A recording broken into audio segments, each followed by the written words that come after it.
평생 미루고 미룬 것들이 있었습니다. 사과 한마디, 전화 한 통, 안부 한 번. 그것들이 어떻게 한 사람을 천천히 무너뜨리는지 저는 너무 늦게 알았어요. 손주 돌잔치에 200만 원 준 시어머니, 3년 뒤 며느리가 찾아와 하는 말이 어머니. 3년 만에 듣는 며느리의 목소리였습니다. 그 목소리가 얼마나 낯설고 또 얼마나 그리웠는지 저는 한동안 아무 말도 할 수 없었어요. 제 이름은 박복희. 올해 72입니다. 3년 전 저는 아들 재민이와 며느리 수정이의 사이에서 돌이킬 수 없는 잘못을 저질렀습니다. 아니, 제 기준에서는 최선이었지만 며느리의 기준에서는 최악의 행동이었을 겁니다. 지금 저는 서울 변두리의 낡은 단독주택 2층에 혼자 살고 있어요. 1층에는 몇 년 전부터 세를 놓았고 그 작은 월세로 근근히 생활합니다. 창밖으로 햇살이 들어오지만 제 마음속은 여전히 겨울입니다. 재민이와 수정이는 결혼 5년 만에 어렵게 아들 민호를 낳았습니다. 얼마나 귀한 손주였는지 몰라요. 저는 민호가 태어났을 때 세상 모든 것을 다 해주고 싶었습니다. 남들보다 늦게 본 손주였고 제 아들 부부가 얼마나 고생해서 얻은 아이인지 알았기 때문입니다. 하지만 저는 돈이 많지 않았습니다. 퇴직금으로 마련한 이 집 한 채가 전부였고 생활비로 쓰는 돈을 아껴서 손주를 위한 돈을 모았습니다. 1년 전 민호의 첫 생일, 돌잔치가 열렸습니다. 며느리 수정이는 대기업 다니는 친정 부모님 덕에 성대한 호텔에서 돌잔치를 열었지요. 저는 그 화려한 잔치에 기가 죽었습니다. 며느리 친정에서는 명품 유모차에 금반지 5톤을 선물로 내밀었어요. 수정이의 친정어머니는 제게 넌지시 물었습니다. 어머님, 복희 어머님은 민호에게 뭐 해주셨어요? 요즘은 돌 때도 통장 만들어 주잖아요. 그 말을 듣는 순간 가슴이 철렁했습니다. 저는 밤잠 줄여가며 모은 돈을 봉투에 담아 수정이에게 건넸습니다. 봉투 안에는 200만 원이 들어 있었습니다. 제게는 전 재산이나 다름없는 큰 돈이었어요. 수정아, 이게 할미가 민호 해주는 거야. 부족하지만. 수정이는 제 봉투를 받고 그 자리에서 열어보았습니다. 그리고는 얼굴이 차갑게 굳어지는 것을 저는 보았습니다. 그녀는 아무 말 없이 봉투를 닫았고 저에게 시선 한 번 주지 않고 돌아서 버렸습니다. 그날 밤부터였습니다. 며느리는 저에게 전화를 하지 않았습니다. 재민이에게 전화를 걸어 손주 안부를 물으면 재민이는 항상 바쁘다고만 했어요. 엄마, 수정이가 요즘 많이 바빠. 민호 보고 싶으면 다음에 올게. 그 다음은 오지 않았습니다. 3년 동안 저는 손주의 얼굴을 단 한 번도 보지 못했습니다. 며느리에게는 먼저 연락할 용기가 나지 않았어요. 그녀의 차가운 눈빛이 제 마음에 깊은 생채기를 냈으니까요. 제가 드린 200만 원이 그녀에게는 성이 없거나 무시하는 돈처럼 느껴졌을까요? 시간이 흘러 3년이 지난 오늘, 며느리 수정이 갑자기 저를 찾아왔습니다. 어머니. 현관 앞에 서 있는 수정이는 3년 전 돌잔치에서 본 모습과는 사뭇 달랐습니다. 3년 전에는 도도하고 화려했지만 지금은 초췌하고 눈빛이 불안했어요. 저는 심장이 떨려서 그녀를 안으로 들이지 못하고 현관 앞에서 마주 섰습니다. 수정아, 내가 웬일이니? 재민이는? 민호는? 저는 손주 이름부터 물었습니다. 수정이는 제 질문에 잠시 머뭇거리더니 떨리는 목소리로 말했습니다.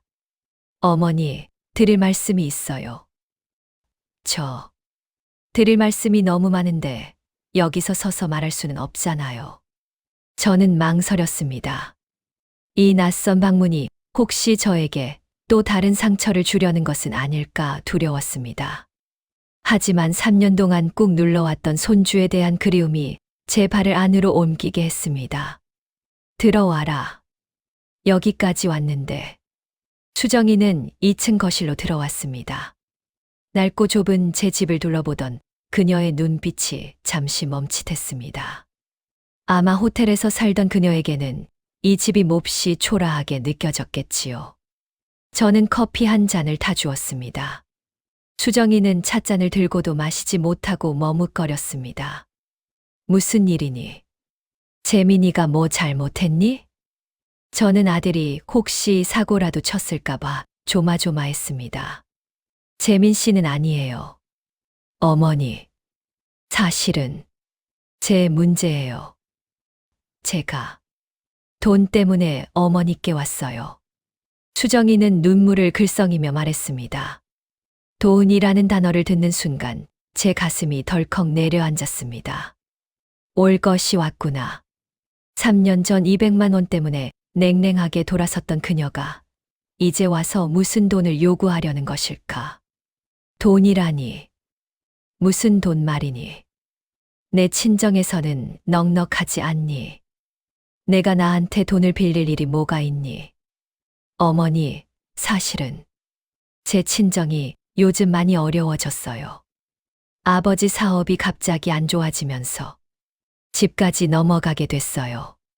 수정이는 눈물을 참지 못하고 울음을 터뜨렸습니다. 저는 당황했지만 며느리의 갑작스러운 불행 앞에서 차마 매몰차게 대할 수가 없었습니다. 수정아, 내 친정이 어렵다고. 내 친정 아버지는 큰 회사 다니시지 않았니? 네. 하지만 사업을 확장하시면서 무리하셨나 봐요. 저도 몰랐는데 갑자기 사채까지 쓰게 되면서 제게도 빚 독촉이 오기 시작했어요. 재민 씨한테는 아직 말 못했어요. 재민 씨 알면 저랑 이혼할지도 몰라요. 저는 며느리의 말에 숨을 들이켰습니다. 이혼이라니. 손주 민호의 얼굴이 떠올랐습니다. 3년 만에 찾아온 며느리가 이렇게 절박한 상황에 처해 있다니. 그래서 내가 나에게 원하는 게 뭐니? 저는 어렵게 물었습니다. 수정이는 제 눈을 똑바로 보지 못하고 고개를 숙였습니다. 어머니, 딱 5천만 원만 빌려주실 수 있을까요? 제게 이 돈이 없으면 저는 이혼당하고 길바닥에 나앉게 될 거예요. 민호도 데려가지 못할 거고요. 5천만 원. 제게는 정말 하늘의 별 따기 같은 돈이었습니다. 3년 동안 어렵게 살면서 모은 돈이래 봐야 몇백만 원이 전부였고, 이 집은 담보 대출도 많았습니다. 제가 가진 유일한 재산은 이 집이었어요. 수정아, 미안하다. 나는 그만큼 큰 돈이 없어. 이 집도 대출금 갚느라 힘들단다. 수정이는 제 대답을 듣더니 절망적인 표정으로 고개를 들었습니다. 어머니, 제발요. 제가 3년 전에 돌잔치 때 어머니 돈 보고 실망해서 연락 끊은 거. 죄송해요. 그때는 제가 너무 어려서 돈이 전부인 줄 알았어요. 친정에서 워낙 넉넉하게 자라서 200만 원이 저에게는 너무 작게 느껴졌어요. 제가 어리석었어요. 제가 벌 받는 건데.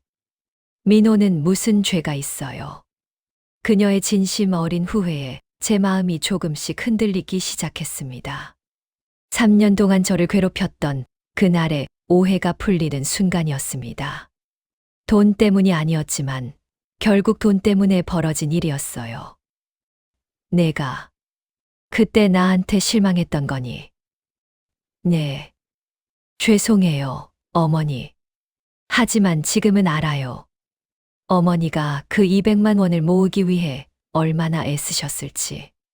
제가 가진 돈으로는 이 위기를 해결할 수 없다는 것을 깨닫고 가장 믿을 만한 사람이 어머니뿐이라는 것을 깨달았어요. 가장 믿을 만한 사람. 그 말에 제 가슴이 뻐근해졌습니다. 저를 외면했던 며느리가 가장 절망적인 순간에 저를 가족으로 찾아왔다는 것이었습니다. 수정아, 나는 5천만 원은 없지만 내가 이렇게 절박하게 찾아왔는데 모른 척할 수는 없구나. 내가 가진 걸 최대한 찾아볼게. 하지만 조건이 하나 있다. 저는 수정이의 손을 잡았습니다. 그녀의 손은 차가웠습니다. 어머니, 어떤 조건이라도 좋아요. 제가 평생 갚을게요. 조건은 민호다. 내가 나한테 돈을 빌려가든 안 빌려가든 나는 이제 민호 얼굴을 자주 봐야겠다. 너희가 나한테 그랬던 것처럼 나도 너희에게 연락하지 않고 살 수는 없구나. 그리고 내 사채 문제를 재민이에게 솔직히 말해야 한다. 부부는 서로 숨기는 게 아니란다. 수정이는 제 말에 망설였습니다. 남편에게 자신의 치부를 드러내는 것이 두려웠겠지요. 하지만 이내 고개를 끄덕였습니다. 네, 어머니. 제가 재민 씨에게 솔직히 말할게요. 그리고 어머니가 민호 자주 보실 수 있도록 제가 꼭 매주 모시고 올게요. 저는 그 약속을 믿기로 했습니다. 돈보다 소중한 것은 가족의 신뢰와 손주와의 시간이라는 것을 깨달았기 때문입니다. 저는 자리에서 일어났습니다. 잠깐만 기다리렴. 내가 가진 돈을 모아보고 나머지 금액은 어떻게 할지 생각해 볼게. 저는 방으로 들어가 낡은 통장을 모두 꺼냈습니다. 3년 동안 푼 돈을 모아 만든 예금과 적금을 합치니 겨우 800만 원이 나왔습니다. 5천만 원과는 턱없이 부족한 금액이었습니다. 나머지 돈은 어떻게 마련해야 할까요? 제가 가진 유일한 재산은 이 낡은 집이었습니다. 이미 대출이 있지만 추가 대출을 받는다면 한 2천만 원 정도는 더 마련할 수 있을지 모릅니다. 하지만 그것만으로는 턱없이 부족했습니다. 그때 제 머릿속을 스치는 사람이 있었습니다. 바로 김영철 씨. 1층에 사는 세입자였습니다. 김영철 씨는 1년 전에 이 집으로 이사 왔고 늘 조용하고 성실했습니다. 한 번은 제가 급하게 병원에 가야 할 때 자신의 차로 저를 데려다 준 적도 있었어요. 그는 저에게 따뜻한 마음을 가진 사람이었습니다. 저는 김영철 씨에게 은밀한 부탁을 해야겠다고 마음먹었습니다. 며느리의 문제를 남에게 알리는 것은 망설여졌지만 저는 지금 절박했습니다. 손주 민호를 지키고 싶었습니다. 저는 용기를 내어 1층으로 내려갔습니다. 김영철 씨는 마침 마당에서 화분에 물을 주고 있었습니다. 영철 씨, 잠깐 드릴 말씀이 있는데. 김영철 씨는 환하게 웃으며 저를 맞았습니다. 어머님, 무슨 일 있으세요? 얼굴색이 안 좋으세요. 아니, 그게 아니라 개인적인 부탁이 좀 있어서. 저는 김영철 씨에게 며느리 수정이의 상황과 5천만 원이 필요한 사정을 간략하게 설명했습니다. 물론 수정이의 과거 행동에 대한 이야기는 뺐습니다. 영철 씨, 사실 제가 며느리에게 5천만 원을 빌려줘야 하는데 제가 가진 돈으로는 턱없이 부족해서요. 혹시 영철 씨가 보증을 좀 서주시거나 아니면 혹시 가진 돈이 있다면 빌려주실 수 있을까요? 이자는 제가 쳐서 꼭 갚을게요. 김영철 씨는 제 이야기를 듣더니 얼굴이 굳어졌습니다. 그는 한참 동안 말이 없었습니다. 저는 그가 거절할 것이라 생각하고 체념했습니다. 죄송합니다, 어머님. 제가 가진 돈이 많지 않아서요. 그리고 보증은 제가 해드릴 수가 없습니다. 저는 실망했지만 당연한 대답이었습니다. 남의 집 사정에 그렇게 큰 돈을 빌려줄 사람이 어디 있을까요? 아니다. 미안하다. 내가 쓸데없는 부탁을 했구나. 잊어라. 제가 돌아서려는 순간 김영철 씨가 저를 불렀습니다. 어머님, 잠깐만요. 5천만 원은 없지만 제가 어머님을 도와드릴 수 있는 다른 방법이 하나 있습니다. 저는 다시 희망을 가졌습니다. 무슨 방법인데요? 어머님, 저는 사실 오디오북 전문 제작사의 대표입니다. 1층을 작업실로 쓰고 있고요. 어머님께서 예전에 라디오 연속극 대본을 쓰셨다는 소문을 들었습니다. 저희 회사가 지금 시니어 대상장편 연재물을 찾고 있습니다. 어머님께서 직접 글을 써주시면 저희가 선인세를 좀 많이 드릴 수 있습니다. 계약금으로 2천만 원 정도는 바로 드릴 수 있습니다. 물론 어머님의 경험과 감성이 담긴 이야기여야 합니다. 저는 깜짝 놀랐습니다. 잊고 살았던 작가 시절의 꿈이 다시 떠오르는 순간이었습니다. 라디오 연속극을 20년 넘게 썼지만 나이가 들어붓을 놓은 지 10년이 훌쩍 넘었습니다. 제가 다시 글을 쓸 수 있을까요? 하지만 며느리와 손주를 지켜야 한다는 절박함이 저를 움직였습니다. 영철 씨, 정말 제가 다시 글을 쓸 수 있을까요? 어머님의 감성은 저희 회사의 가장 큰 자산이 될 겁니다. 어머님의 삶 자체가 이야기잖아요. 손주 돌잔치에 200만 원 준 시어머니, 3년 뒤 며느리가 찾아와 하는 말. 이런 이야기라면 독자들은 틀림없이 눈물 흘릴 겁니다. 저희가 전폭적으로 지원해 드리겠습니다. 어머님, 김영철 씨는 제 손을 잡았습니다. 그 따뜻한 손길에서 저는 다시 한번 새로운 삶의 기회와 며느리를 구할 희망을 보았습니다. 좋아요. 영철 씨, 제가 다시 붓을 들겠습니다. 제 남은 인생을 걸고 이 이야기를 써보겠습니다. 수정이에게는 제가 작가로 복귀했다는 이야기는 비밀로 해주세요. 이 돈은 제가 어머니로서 마련해 준 거라고만 해주세요. 김영철 씨는 제 뜻을 따르겠다고 약속했습니다. 저는 다시 2층으로 올라왔습니다. 수정이는 여전히 절망적인 얼굴로 앉아 있었습니다. 수정아, 내가 내 부탁 들어줄게. 가진 돈 800만 원에 내가 아는 지인에게 급하게 200만 원을 더 빌려서 1000만 원은 지금 바로 줄 수 있어. 나머지 4천만 원은 일주일 안에 꼭 마련해 줄게. 걱정하지 마라. 수정이는 깜짝 놀라며 제 손을 잡았습니다.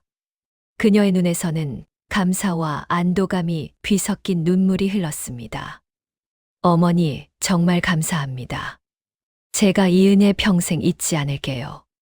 저는 수정이의 손을 따뜻하게 잡아주었습니다. 은혜는 무슨?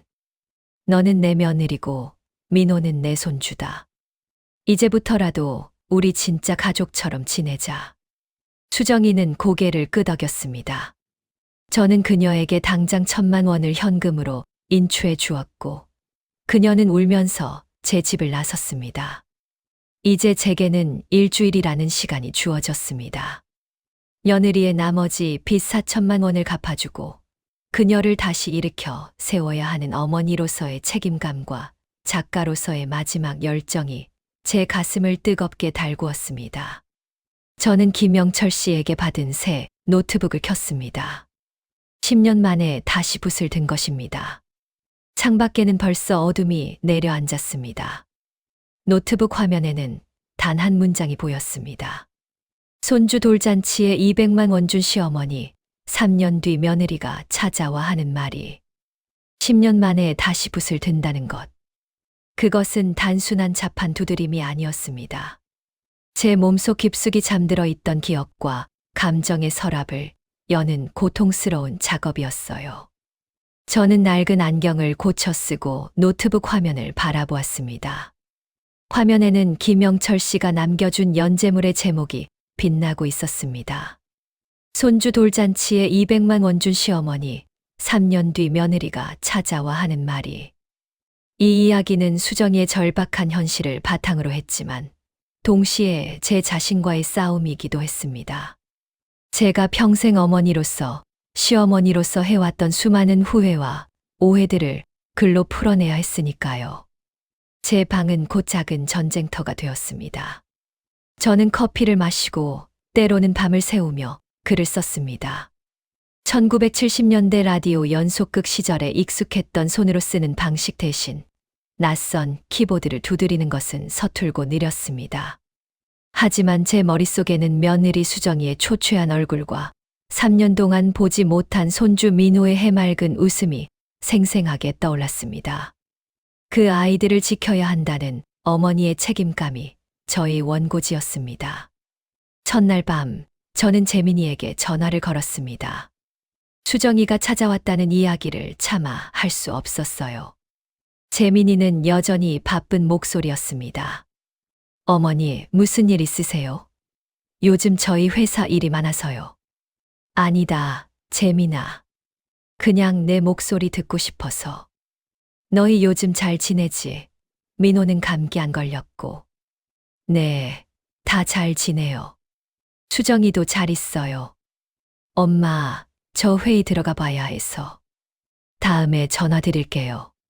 재민이는 항상 그렇게 짧게 전화를 끊었습니다. 저는 수정이가 재민이에게 자신의 어려운 사정을 아직 말하지 않았음을 짐작했습니다. 수정이의 절박함이 컸다는 것을 다시 한번 느꼈습니다. 저는 아들에게도 며느리에게도 따뜻한 말 한마디 건네지 못하고 늘 마음만 졸이는 그런 시어머니였던 것입니다. 이틀째 되던 날, 새벽 4시. 저는 드디어 첫 회차 원고를 완성했습니다. 만자가 넘는 긴 글이었습니다. 제 인생의 응어리를 풀어낸 것처럼 글을 쓰는 내내 눈물을 훔치고 콧물을 닦아냈습니다. 완성된 원고를 김영철 씨에게 보내자마자 잠시 후 전화가 걸려왔습니다. 어머님, 이 새벽에 저 울리시려고 작정하셨어요? 김영철 씨의 목소리는 격앙되어 있었습니다. 영철 씨, 글이 별로였나요? 저는 걱정했습니다. 별로라뇨, 어머니, 이건 대박입니다. 어머니의 진심이 그대로 녹아 있어요. 특히 시어머니가 돌잔치에서 200만 원 봉투를 건넬 때 며느리의 표정을 묘사한 부분은 저희 팀원들이 보고 다 울었습니다. 이 정도면 당장 계약 진행하고 선인세 바로 입금해 드려야 할 것 같아요. 저는 김영철 씨의 칭찬에 몸둘 바를 몰랐습니다. 글쓰기를 포기했던 지난 10년의 시간이 한순간에 보상받는 기분이었습니다. 선인세 2천만 원은 오늘 오전 중으로 어머님 통장에 입금될 겁니다. 나머지 빚 4천만 원을 마련하셔야 하니까 제가 최대한 빨리 남은 2천만 원도 마련할 수 있도록 추가 연재 계약을 추진할게요. 다만 어머님, 약속하신 것 잊지 않으셨죠? 물론이지요.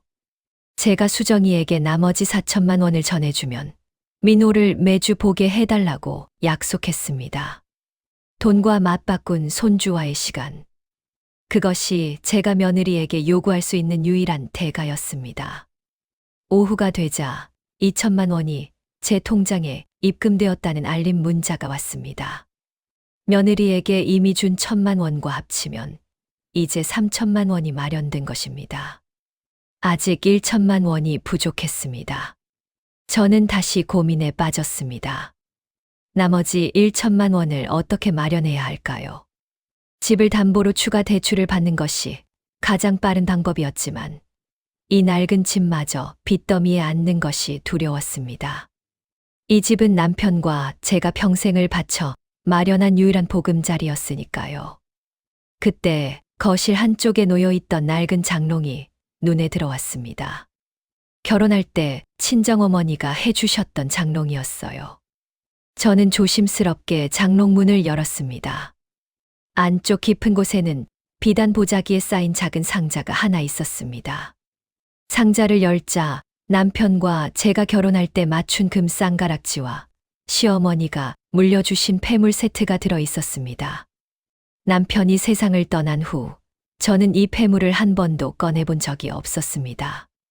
이 폐물은 제게 단순한 금부치가 아니었습니다. 남편과의 추억, 시댁 식구들과의 정, 그리고 제가 한 가정의 며느리이자 아내로서 살았던 세월의 증표였으니까요. 저는 망설였습니다. 이 폐물을 팔아 며느리의 빚을 갚아주는 것이 맞는 일일까요? 수정이는 3년 전 저의 성실한 돈을 무시했던 사람입니다. 하지만 그때의 수정이는 지금의 수정이가 아닙니다. 그녀는 절박했고 저에게 진심으로 후회하고 찾아왔습니다. 대사, 저 잊지 않으셨죠? 이 폐물이 어떻게 한 사람의 운명을 바꿀 수 있는지 저는 그때 알았습니다. 저는 조심스럽게 쌍가락지를 들어 손가락에 끼워 보았습니다. 얇은 금 가락지가 제 손가락에 헐겁게 돌아갔습니다. 남편이 살아있을 적 이 가락지를 끼고 함께 시장에 갔던 기억, 아들 재민이를 낳았을 때 남편이 눈물 흘리던 기억이 주마등처럼 스쳐 지나갔습니다. 여보, 미안해요. 하지만 우리 민호 그리고 재민이 가정을 지켜야겠어요. 당신의 추억은 제가 마음속에 영원히 간직할게요. 저는 폐물 상자를 닫았습니다. 그리고 다음 날 아침 동네 금은방을 찾아갔습니다. 금은방 주인은 폐물을 보더니 눈이 휘둥그레졌습니다. 어머님, 이거 옛날 거라 금 함량이 아주 좋네요. 꽤 금액이 나올 겁니다. 이걸 파시게요? 저는 담담하게 고개를 끄덕였습니다. 네. 급하게 쓸 대가 생겨서요. 폐물을 모두 팔아 저는 1,100만 원을 손에 쥘 수 있었습니다. 며느리에게 약속했던 나머지 4천만 원을 모두 채우고도 100만 원이 남는 금액이었습니다. 저는 숨이 턱 막히는 것 같았지만 동시에 가슴 속에 벅찬 안도감이 밀려왔습니다. 제가 해냈습니다. 며느리에게 약속한 것을 지킬 수 있게 된 것입니다. 저는 곧바로 수정이에게 연락했습니다. 수정아, 내가 부탁한 돈 4천만 원, 내가 마련했다. 오늘 나에게로 와라. 나머지 돈을 갚아줄게. 수정이는 제 전화를 받고 믿기지 않는다는 듯 목소리가 떨렸습니다. 어머니, 정말요? 어떻게 그렇게 큰 돈을 마련하셨어요? 저는 웃으며 말했습니다. 너희 엄마 아직 죽지 않았다. 내 빚 갚아줄 힘 정도는 있다. 대신 조건 잊지 않았지. 네, 어머니, 민호, 제가 매주 꼭 모시고 갈게요. 어머니가 원하실 때 언제든지요. 저는 그 약속에 안심했습니다. 돈을 전해주는 것은 오후 3시, 제 집 2층 거실이었습니다. 오후 3시. 수정이가 다시 제 집을 찾아왔습니다. 이번에는 3년 전처럼 초췌하기보다는 조금은 희망이 깃든 얼굴이었습니다. 하지만 여전히 불안해 보였습니다. 저는 미리 은행에서 찾아온 돈다발을 그녀 앞에 놓았습니다. 5만 원권 지폐로 꽉 찬 봉투였습니다. 수정아, 여기 4천만 원이다. 내가 사채를 갚고 남은 돈은 내가 생활비로 써라. 재민이에게는 아직 말 안 했지. 수정이는 돈 봉투를 보고는 숨을 들이켰습니다. 그리고는 무릎을 꿇고 제 손을 잡았습니다. 어머니, 정말 감사합니다. 어머니가 아니었으면 저 정말 큰일 날 뻔했어요. 제가 어머니께 너무 못했는데. 됐다. 지은 죄가 있다면 이제부터 갚으면 된다. 나에게 잘하고 재민이에게 잘하고 민호 잘 키우면 된다. 저는 수정이를 일으켜 세웠습니다. 그리고 그녀의 눈을 보며 단호하게 말했습니다. 이제 가장 중요한 것을 얘기하자. 너에게 돈을 빌려주는 조건은 단 하나였다. 이노. 오늘 이 돈을 받고 나면 너는 재민이에게 모든 것을 솔직하게 말해야 한다. 그리고 다음 주부터 매주 토요일에는 반드시 민호를 데리고 이 집에 와야 한다. 만약 내가 이 약속을 어기거나 재민이에게 숨기려고 한다면 나는 이 돈을 증여가 아닌 대여로 바꾸고 너에게 즉시 갚으라고 요구할 것이다. 알겠니? 수정이는 제 단호한 말에 놀랐지만 이내 고개를 끄덕였습니다. 네, 어머니. 약속 지킬게요. 재민 씨에게도 오늘 저녁에 모두 이야기할게요. 이노. 다음 주 토요일에 꼭 모시고 올게요. 수정이는 돈 봉투를 품에 안고 제 집을 나섰습니다. 그녀가 현관을 나서는 순간 저는 온몸에 힘이 쭉 빠지는 것을 느꼈습니다. 저는 며느리를 구하기 위해 제 금 쌍가락지와 폐물까지 팔았습니다. 하지만 후회는 없었습니다. 3년 동안 끊어졌던 가족의 끈을 다시 이을 수 있는 유일한 방법이었으니까요. 그날 저녁 저는 재민이에게 전화가 오기를 기다렸습니다. 아마 수정이가 모든 것을 털어놓고 재민이가 저에게 전화를 걸어올 것입니다. 저는 불안함과 기대감 속에서 밤을 지새웠습니다. 낡은 장롱 속 비어버린 공간이 유난히 크게 느껴졌습니다. 다음 날 아침 제 핸드폰이 울렸습니다. 발신자는 재민이었습니다. 저는 심장이 멎는 것 같았습니다. 재민이는 어떤 반응을 보일까요? 어머니에게 이 사실을 숨기고 싶어 했던 아내는 용서했을까요? 저는 떨리는 손으로 전화를 받았습니다. 여보세요. 엄마. 재민이의 목소리는 제가 예상했던 것처럼 분노나 절망이 아닌 아주 낮고 차분한 목소리였습니다. 네, 알겠어요. 어머니. 제가 곧 어머니 댁으로 갈게요. 대신 혼자 가지 않을 거예요. 재민아. 수정이가 다 말했니? 미안하다. 내 아내가 너무 절박해서. 아니요, 어머니. 어머니는 죄송할 거 없어요. 제가 어머니께 할 말이 있어요. 제가 곧 어머니 댁으로 갈게요. 재민이의 목소리에는 어떤 결심 같은 것이 느껴졌습니다. 저는 두려워졌습니다. 혹시 재민이가 수정이와 이혼하겠다고 선언하는 것은 아닐까요? 그렇다면 제가 폐물을 팔아서 마련한 이 모든 노력이 물거품이 될 텐데. 재민아, 너 수정이랑 헤어지려는 거니? 그러면 안 된다. 민호 생각해야지. 아니요, 어머니. 그 반대예요. 제가 어머니께 드릴 말씀은 이혼이 아니라 다른 이야기예요. 어머니, 제가 곧 할게요. 대신 저 혼자 가지 않을 거예요. 재민이는 말을 남기고 전화를 끊었습니다. 혼자 가지 않는다니. 설마 민호를 데리고 오는 걸까요? 아니면 수정이의 친정 식구들이 함께 오는 걸까요? 그들이 온다면 저는 또다시 3년 전 돌잔치에서 느꼈던 모멸감과 굴욕감을 느껴야 할지 모릅니다. 저는 불안함에 휩싸였습니다. 아니요, 어머니. 그 반대예요. 제가 어머니께 드릴 말씀은 이혼이 아니라 다른 이야기예요. 어머니, 제가 곧 할게요. 대신 저 혼자 가지 않을 거예요. 아들 재민이의 전화는 제 마음에 잔잔한 파문을 일으켰습니다. 혼자 오지 않는다니. 수정이는 이미 만났는데 누구와 함께 온다는 것일까요? 저는 불안한 마음으로 거실 창가에 서서 재민이를 기다렸습니다.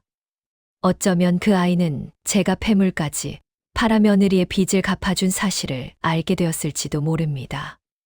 아니면 수정이의 친정 부모님들이 제게 찾아와 이 일을 어떻게 처리할지 따지려 하는 것은 아닐까요? 3년 전 그 화려했던 돌잔치에서 저를 무시했던 그들의 도도한 얼굴이 자꾸만 떠올랐습니다. 30분쯤 지났을까요? 낡은 단독주택 앞에 익숙한 검은색 세단이 멈춰 섰습니다. 차에서 내린 사람은 재민이와 수정이, 그리고 예상대로 손주 민호였습니다. 3년 만에 보는 민호의 모습은 놀랍도록 자라 있었습니다. 통통하던 볼살은 빠지고 제 아들 재민이의 어릴 적 얼굴이 그대로 남아 있었어요. 민호는 고사리 같은 손으로 아빠의 손을 잡고 두리번거렸습니다. 민호야. 저도 모르게 소리쳤습니다. 3년 동안 꾹 참았던 그리움이 한순간에 터져 나왔어요. 민호는 낯선 할머니인 저를 보더니 아빠 뒤로 숨었습니다. 그 모습에 가슴이 철렁했지만 저는 애써 미소를 지었습니다. 재민이는 민호를 안아 올리고 제게 다가왔습니다. 수정이의 눈은 붉게 충혈되어 있었지만 이전보다 훨씬 차분하고 진실되어 보였습니다. 어머니, 저희 왔어요. 그래, 들어와라. 민호야, 할머니란다. 기억나니? 민호는 제 품에 안기지 않고 재민이의 목에 매달린 채 저를 빤히 쳐다보았습니다. 저는 손주를 향한 그리움을 애써 감추고 그들을 거실로 안내했습니다. 낡은 소파에 나란히 앉은 세 식구. 재민이는 민호를 무릎에 앉히고 말문을 열었습니다. 어머니, 수정이가 어젯밤에 저한테 모든 걸 이야기했어요. 친정 아버지 사업 문제부터 시작해서 3년 전에 어머니께 연락을 끊었던 이유까지 전부요. 재민이의 목소리는 차분했지만 그 안에는 복잡한 감정이 섞여 있는 듯 했습니다. 엄마가 그때 200만 원 봉투를 주셨을 때 수정이는 친정에서 워낙 금전적인 풍요 속에서 자랐기 때문에 엄마의 정성보다는 액수를 먼저 봤대요. 그래서 오해가 생겼고 그 뒤로 연락을 피했다고요. 그리고 최근에야 엄마가 얼마나 힘들게 그 돈을 모으셨을지 깨달았대요. 그런데 이제 와서 자기가 힘들 때 엄마를 찾아와서 4천만 원을 빌려달라고 했다고요. 재민이는 말을 잠시 멈추고 제 눈을 바라보았습니다. 어머니, 수정이 잘못은 제가 용서했어요. 하지만 어머니의 희생은 용서할 수 없어요. 저는 당황했습니다. 희생이라니? 나는 그저 내 가정을 지켜주고 싶었을 뿐이다. 수정이가 말했어요. 어머니가 친정에서 물려받은 폐물까지 파셨다는 거요. 어머니의 전 재산이나 다름없는 그 쌍가락지와 폐물을 저와 수정이를 위해, 아니, 민호를 위해 파셨다는 걸 들었어요. 저는 깜짝 놀랐습니다. 수정이가 재민이에게 폐물을 판 사실까지 이야기했단 말인가요? 저는 고개를 숙였습니다. 괜찮다. 늙은 할미가 가진 게 그것밖에 없었는데, 내가 그렇게 놀랄 일은 아니다. 그때 수정이가 눈물을 글썽이며 제게 무릎을 꿇었습니다. 어머니, 죄송해요. 제가 재민 씨에게 솔직하게 말해야 한다고 하셔서 다 말씀드렸는데 재민 씨가 그 얘기를 듣더니 이건 돈의 문제가 아니다. 어머니의 전부를 팔게 만든 건 우리가 어머니께 지은 죄다라고 하면서 수정이는 말을 잇지 못하고 울었습니다. 재민이는 무릎에 앉은 민호를 조심스럽게 내려놓더니 저에게 천천히 다가왔습니다. 그리고 저도 모르게 재민이는 제 앞에 무릎을 꿇었습니다. 엄마가 저희 때문에 민호를 위해 얼마나 많은 것을 포기하고 희생하셨는지 이제야 알았습니다. 3년 동안 연락 한 번 안 한 불효를 어떻게 갚아야 할지 모르겠어요.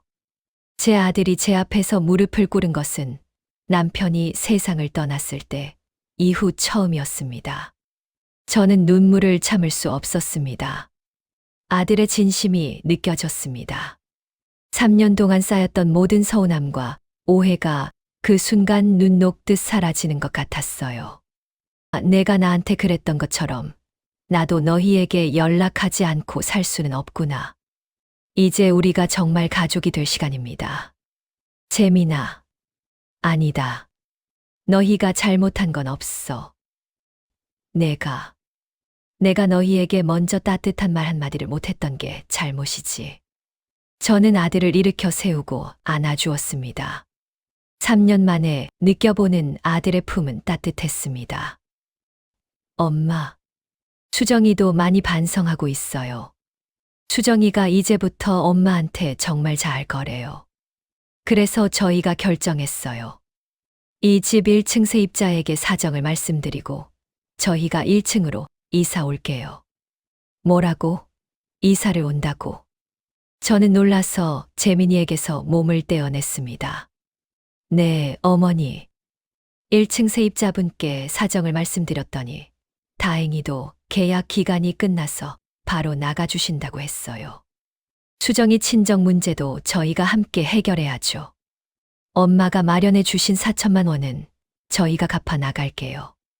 그리고 민호는 매일 엄마가 돌봐주세요. 저희가 출퇴근하면서 민호 엄마한테 맡기고 싶어요. 저는 믿을 수 없었습니다. 며느리 수정이의 빚을 갚아주는 대가로 일주일에 한 번 손주를 보기로 약속했는데 아들 재민이는 아예 함께 살면서 손주를 매일 맡아달라고 하는 것입니다. 이것은 단순한 이사나 동거가 아니었습니다. 3년 동안 끊어졌던 가족의 회복 그 자체였습니다. 저는 수정이를 바라보았습니다. 수정이는 눈물을 닦으며 제게 고개를 끄덕였습니다. 어머니, 제가 그동안 어머니께 너무 죄송했어요. 민호도 할머니랑 같이 지내면 좋을 것 같아요. 그리고 저희 부부가 돈 문제로 너무 힘들었는데 이제 어머니가 곁에 계시면 저희가 정서적으로 의지할 수 있을 것 같아요. 수정이는 돈이 아닌 정서적 의지라는 단어를 사용했습니다. 3년 전에 그녀에게서는 상상할 수 없는 말이었습니다. 그녀는 진정으로 성장하고 변화한 것입니다. 저는 무릎에 앉아 저를 빤히 쳐다보고 있던 민호를 품에 안았습니다. 민호는 처음에는 낯설어 했지만 이내 제 목을 껴안았습니다. 3년 만에 느껴보는 손주의 체온이었습니다. 이 따뜻함이 제가 폐물을 팔아 얻은 가장 값진 대가였습니다. 그래, 이사 와라. 내가 너희를 위해 뭘 해줄 수 있을지는 모르겠지만 밥은 굶기지 않을게. 민호는 내가 잘 키울 수 있다. 저는 눈물을 흘리며 그들을 환영했습니다. 재민이와 수정이는 제게 감사하다며 연신 인사를 했습니다. 며칠 후 김영철 씨가 저에게 올라왔습니다. 그는 1층의 짐을 정리하며 제게 인사를 했습니다. 어머님, 이제 1층은 어머님 아들 내외가 쓰시겠군요. 제가 나갈 때가 된 것 같습니다. 영철 씨, 그동안 고마웠어요. 영철 씨 덕분에 제가 며느리의 빚도 갚아주고 다시 글을 쓸 용기도 얻었어요. 어머님, 저에게 고맙다고 하실 필요는 없습니다. 저는 그저 훌륭한 작가를 찾았을 뿐입니다. 그리고 좋은 가족을 만드셨어요. 김영철 씨는 웃으며 제게 봉투 하나를 건넸습니다. 어머님, 이건 제가 퇴거하기 전에 드리는 월세 선납금입니다. 1층 작업실로 쓰면서 저희가 이 공간을 참 좋아했습니다. 그리고 이건 어머님께 드리는 계약 축하금입니다. 계약금 외의 추가 인센티브라고 생각하세요. 김영철 씨가 준 봉투에는 500만 원짜리 수표가 들어 있었습니다. 저는 깜짝 놀랐습니다. 이 돈이면 며느리의 빚을 갚는 데 쓴 폐물값을 보충하고도 남았습니다. 하늘이 제게 주시는 선물 같았습니다. 저는 김영철 씨에게 몇 번이고 고맙다고 인사했습니다. 그는 넉넉한 웃음을 지으며 짐을 챙겨 나섰습니다. 그날 저녁 낡은 단독주택 1층에는 재민이네 식구의 짐이 들어왔습니다.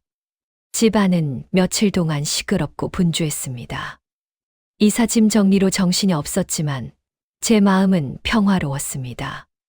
3년 동안 텅 비어있던 1층에 가족의 온기가 다시 채워지는 것을 보며 저는 비로소 진정한 부자가 된 기분이었습니다.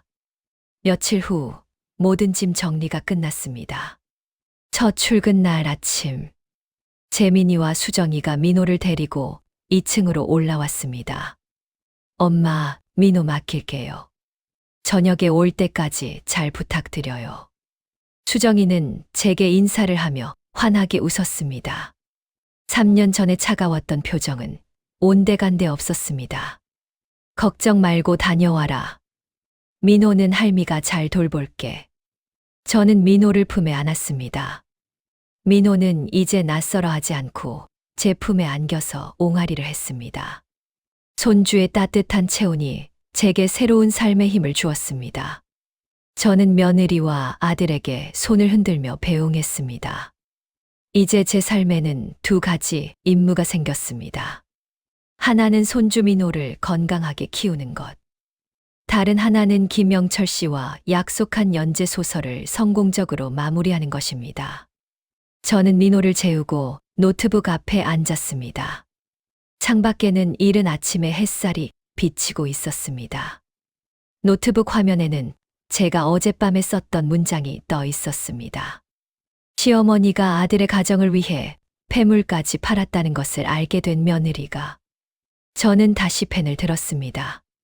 아니, 자판을 두드렸습니다. 이제 이 이야기는 단순히 며느리의 빚을 갚아준 이야기가 아니라 가족 간의 오해와 화해, 그리고 진정한 사랑의 의미를 찾는 이야기가 될 것입니다. 그런데 그때 현관문이 요란하게 두드려졌습니다. 시계는 오전 9시. 재민이와 수정이는 이미 출근했습니다. 대체 누구일까요? 이 시간에 갑자기 저를 찾아올 사람은. 저는 조심스럽게 문을 열었습니다. 문 앞에 서 있는 사람은 수정이의 친정어머니, 즉 저희 사돈이었습니다.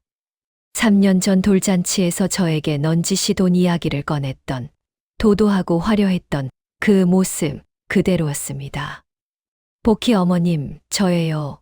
수정이 엄마. 제가 지금 이게 무슨 일인지 들었어요. 사돈의 얼굴은 화가 난 듯 붉어져 있었고 표정에는 극도의 분노가 서려 있었습니다. 복희 어머님, 저예요. 수정이 엄마. 제가 지금 이게 무슨 일인지 들었어요. 사돈의 얼굴은 화가 난 듯 붉어져 있었고 표정에는 극도의 분노가 서려 있었습니다.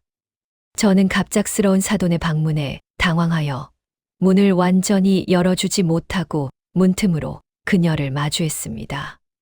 아이고, 사돈. 이 아침에 무슨 일로?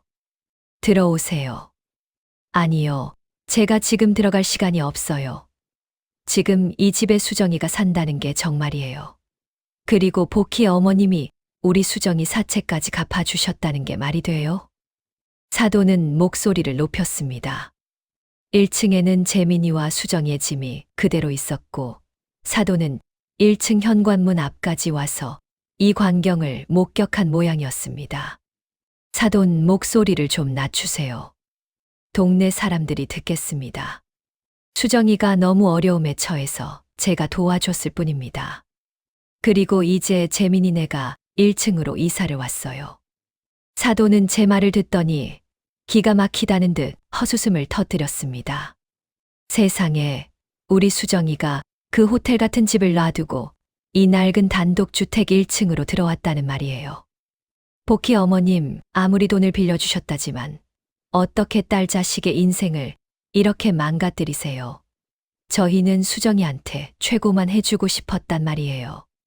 사돈의 말투에는 여전히 돈과 물질적인 풍요만이 중요하다고 생각하는 오만함이 묻어 있었습니다. 저는 가슴이 답답했지만 제 집 현관 앞에서 싸우고 싶지는 않았습니다. 사돈, 이 문제는 우리 집안일입니다. 그리고 수정이는 이제 어른입니다. 자기의 결정에 책임질 수 있어요. 수정이에게 직접 이야기하세요. 뭐라고요? 아니, 우리 딸이 그 큰 빚을 갚으려고 복희 어머님한테 무릎까지 꿇었다는데 제가 가만히 있을 수 있겠어요? 그리고 그 돈이 그냥 돈이에요? 폐물까지 파셨다면서요. 저는 사돈이 폐물 이야기까지 알고 있다는 사실에 다시 한번 놀랐습니다. 아마 수정이가 자신의 어머니에게도 모든 것을 솔직하게 이야기했던 모양입니다. 사돈, 이제 그만 돌아가세요. 저는 지금 손주 돌봐야 합니다. 저는 문을 닫으려고 했지만 사돈은 현관문을 붙잡고 버텼습니다. 잠깐만요. 복희 어머님, 제가 온 건 이 일을 해결하기 위해서예요. 우리 수정이 제가 데리고 나가겠어요. 그리고 그 돈은 저희가 갚을게요. 복희 어머님께는 제가 이자까지 쳐서 드릴게요. 대신 우리 수정이는 이 낡은 집에서 못 살아요. 다시 자기 자리로 돌려보낼 겁니다. 손주 민호는요, 저희가 키우는 게 맞아요. 재민이는 아직 능력이 안 되잖아요. 내가 나한테 그랬던 것처럼 나도 너희에게 연락하지 않고 살 수는 없구나. 이제 우리가 정말 가족이 될 시간입니다. 사돈의 말은 제 가슴을 비수처럼 찔렀습니다. 사돈은 여전히 저와 제 아들을 돈 없고 능력 없는 사람으로 취급하고 있었습니다. 그리고 민호까지 빼앗아 가려고 했습니다. 사돈, 저는 결국 목소리를 높였습니다. 민호는 이 집에서 자랍니다. 그리고 수정이는 이제 남편과 함께 이 위기를 극복하겠다고 자기 발로 이 집에 들어왔습니다. 사돈이 지금 하시는 말씀은 수정이의 결정과 성장을 무시하는 겁니다. 그리고 제가 폐물을 판 건 돈을 받기 위해서가 아니라 가족을 지키기 위해서였습니다. 저는 잠든 민호에게 해가 될까봐 문을 닫고 싶었지만 사돈에게 마지막으로 가족의 의미를 알려주고 싶었습니다. 사돈, 3년 전 돌잔치 때 사돈이 저한테 했던 말 기억하세요? 요즘은 돌 때도 통장 만들어 주잖아요. 그때 사돈은 돈의 액수로 저를 평가했어요. 하지만 지금 사돈의 집안이 어려워지고 딸이 절박해지니까 진짜 가족이 누구인지 깨달았겠죠. 가족은요, 잘 나갈 때 옆에 있는 사람이 아니라 가장 힘들 때 등을 돌리지 않는 사람입니다. 저는 수정이와 민호를 버리지 않았습니다. 그러니 사돈은 이제 수정이의 결정을 존중하고 이 집에서 며느리로서, 엄마로서 다시 일어설 수 있도록 도와주세요. 사돈은 제 단호한 말에 말을 잇지 못했습니다. 그녀의 얼굴에는 분노 대신 당황스러움과 부끄러움이 교차했습니다. 복희 어머님, 그건 이만 돌아가세요. 사돈, 저희는 이제 새로운 가족을 만들어 가려고 합니다. 저는 단호하게 현관문을 닫았습니다. 문을 닫고 나서야 저는 온몸에 식은땀이 흐르는 것을 느꼈습니다. 저는 이겼습니다. 돈의 논리가 아닌 사랑과 희생의 논리로 사돈과의 싸움에서 이긴 것입니다. 오후가 되자 수정이에게 문자가 왔습니다. 수정 어머니, 혹시 엄마가 다녀가셨나요? 저는 솔직하게 대답해 주었습니다. 복희, 네. 다녀가셨다. 내가 이 집에 들어온 것과 내가 빚 갚아준 것 모두 알고 계시더구나. 사돈에게 내가 단호하게 말했다. 내가 이 집에서 남편과 함께 다시 시작할 거라고. 내 마음은 어떠니? 잠시 후 수정이에게 긴 문자가 도착했습니다. 수정 어머니, 죄송하고 감사합니다. 사실 엄마가 저를 데려가려고 할까봐 무서웠어요. 하지만 이제 알아요. 엄마의 돈보다 어머니의 마음이 저를 지켜준다는 것을요. 제가 어머니 말씀대로 이 집에서 재민 씨와 함께 다시 시작할게요. 그리고 엄마에게도 어머니께 죄송했다고 말씀 전할게요. 어머니, 정말 제가 철이 없었습니다. 저는 수정이의 문자를 읽고 마음속 깊은 안도감을 느꼈습니다. 그녀는 이제 정말 제 며느리가 된 것입니다. 며느리와의 오해를 풀고 손주를 되찾은 기쁨을 안고 저는 다시 노트북 앞에 앉았습니다. 제 소설의 제목은 이제 복희의 새로운 가족 만들기가 될 것입니다. 저는 며느리가 자신의 어머니에게 솔직하게 모든 것을 털어놓고 스스로 어려운 길을 선택한 이 과정을 이야기로 풀어내기 시작했습니다. 시어머니의 희생과 며느리의 성장이야말로 독자들이 원하는 진정한 감동이 될 것이라고 확신했습니다. 글을 쓰던 중 잠에서 깬 민호가 칭얼거리며 제게 다가왔습니다. 할머니, 배고파요. 저는 노트북을 닫고 민호를 안아 올렸습니다. 손주를 안고 부엌으로 가는 길, 1층 현관문이 문득 보였습니다. 저 현관문 너머에는 이제 제 아들과 며느리가 살고 있습니다. 저는 이제 외롭지 않습니다. 제 폐물과 10년 만에 다시 든 붓이 저에게 진정한 가족을 되찾아 주었기 때문입니다.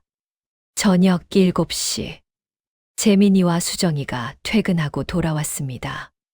엄마, 민호 잘 돌봐주셔서 감사해요. 수정이가 저를 안아주었습니다. 그 따뜻한 포옹에서 저는 진심을 느꼈습니다. 수정아, 힘들겠지만 힘내거라. 내가 너희를 위해 뭐든 해줄게. 어머니, 이 은혜 잊지 않을게요. 그리고 제가 엄마한테는 전화로만 말씀드렸어요. 엄마도 이제부터 저희의 결정을 존중하겠다고 하셨어요. 그리고 엄마가 어머니께 꼭 사과하고 싶다고 하시는데요. 저는 깜짝 놀랐습니다. 사돈이 저에게 사과를 하고 싶다니. 그 도도했던 사돈이 말입니다. 사돈이 사과를? 네. 어머니가 폐물까지 파셨다는 이야기를 듣고 엄마가 많이 우셨대요. 당신이 평생 돈만 보고 살았다고 반성하신대요. 그래서 어머니께 직접 오셔서 자신이 며느리 교육을 잘못 시켰다고 용서를 빌고 싶다고 하셨어요. 어머니, 어떻게 할까요? 저는 망설였습니다. 사돈의 사과를 받는 것이 쉬운 일은 아니었습니다. 하지만 이 일은 단순히 저와 사돈 사이의 문제가 아니라 두 가족이 서로의 오해를 풀고 화합할 수 있는 마지막 기회일지도 모릅니다. 저는 수정이의 손을 잡았습니다. 수정아, 내 어머니 마음을 받아주마. 대신 단 하나의 조건이 있다. 내일 저녁 사돈이 오시면 너와 재민이가 꼭 그 자리에 함께 있어야 한다. 수정아, 내 어머니 마음을 받아주마. 대신 단 하나의 조건이 있다. 내일 저녁 사돈이 오시면 너와 재민이가 꼭 그 자리에 함께 있어야 한다. 저는 수정이의 손을 잡고 단호하게 말했습니다. 이 자리는 단순히 사돈의 사과를 받는 자리가 아니라 두 가정이 돈이 아닌 마음으로 연결되는 출발점이 되어야 했습니다. 수정이는 제 뜻을 이해한다는 듯 고개를 끄덕였습니다. 네, 어머니. 제가 재민 씨에게 꼭 말할게요. 저희 부부가 어머니와 엄마 사이의 화해를 증명하는 자리에 있겠습니다. 저는 다음 날 저녁을 준비했습니다. 사돈이 온다는 사실에 조금 긴장되었지만 며느리 수정이와 아들 재민이가 곁에 있다는 사실이 큰 힘이 되었습니다. 저는 사돈에게 과한 대접을 할 필요는 없다고 생각했습니다. 사돈에게 화려한 음식보다는 진실한 마음을 보여주고 싶었습니다.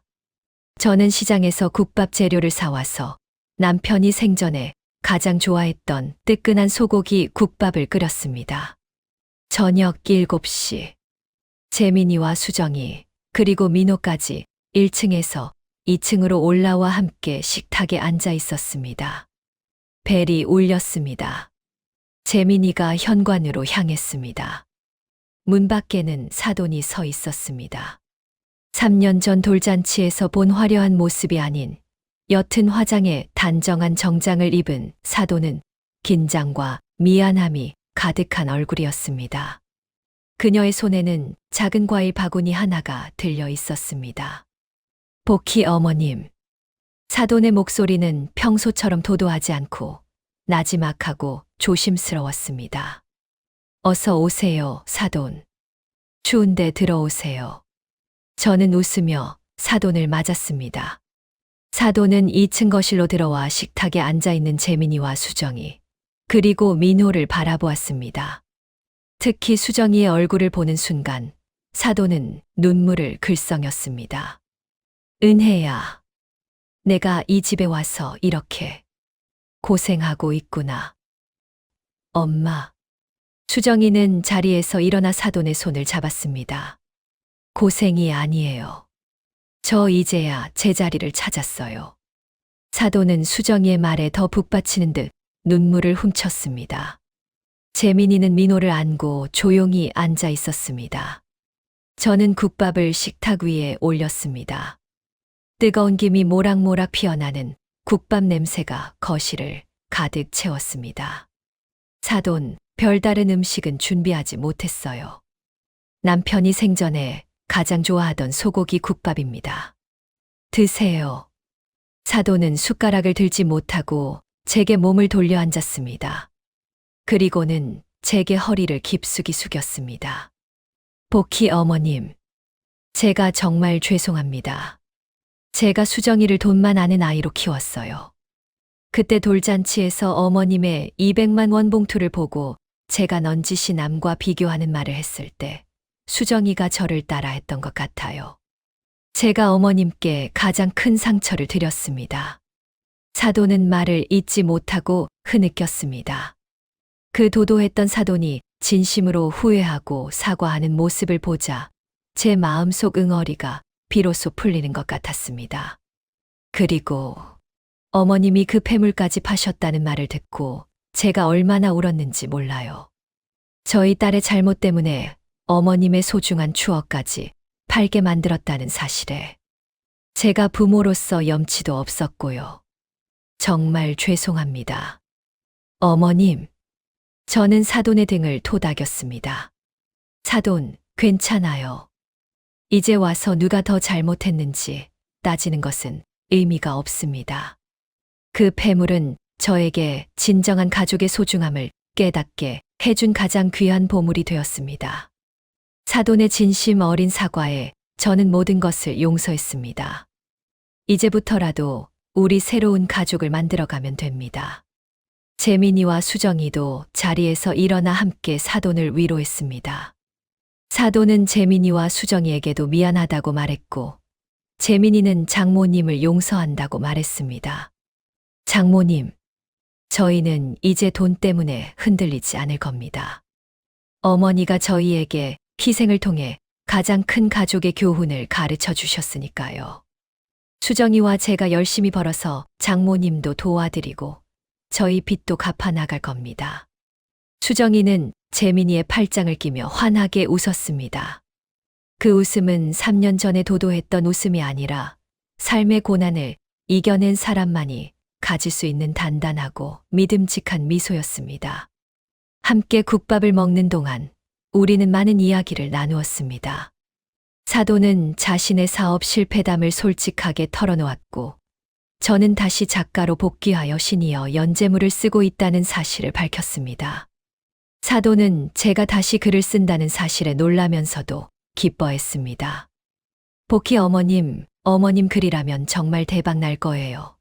제가 첫 독자가 될게요. 그날의 저녁 식사는 단순한 화해의 자리가 아닌 두 가족이 하나가 되는 축제였습니다. 돈과 자존심 때문에 잃어버렸던 가족의 끈을 희생과 용서라는 실로 단단하게 엮어낸 것입니다. 그로부터 1년이 지났습니다. 제 삶은 완전히 바뀌었습니다.